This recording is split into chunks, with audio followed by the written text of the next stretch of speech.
Sa mga nahihirapan kung paano buksan yung ganitong klaseng housing, kung sakaling sira na yung switch, paano natin papalitan kasi hindi natin mabuksan ito.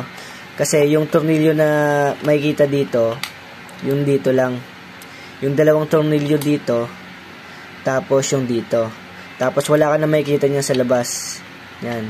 Pero bakit ayaw matanggal? Ayan o. Dito parang may nakalak pa.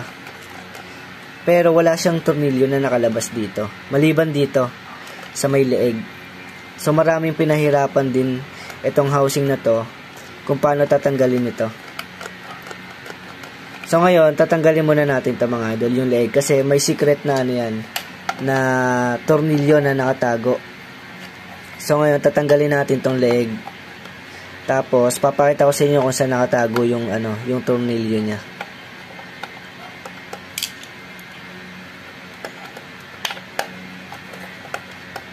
Kasi hindi ka makapagpalit ng switch kung hindi mo ito mabubuksan. Itong buo.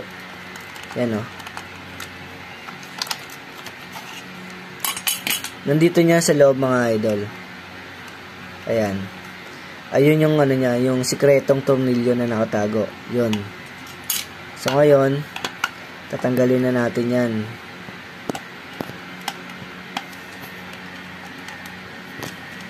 Nandiyan lang siya nakatago, di ba? Pero marami rin pinasakit yung ulo. Ito kung paano mabubuksan. So yun lang pala, nakatago lang pala doon, di ba? So yun mga idol, nabuksan na natin, di ba?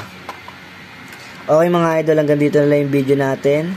At sa mga hindi pa nakapollow dyan, mag-follow na kayo para mas marami pa kayong malaman na tips tungkol dito sa ating mga electric fan.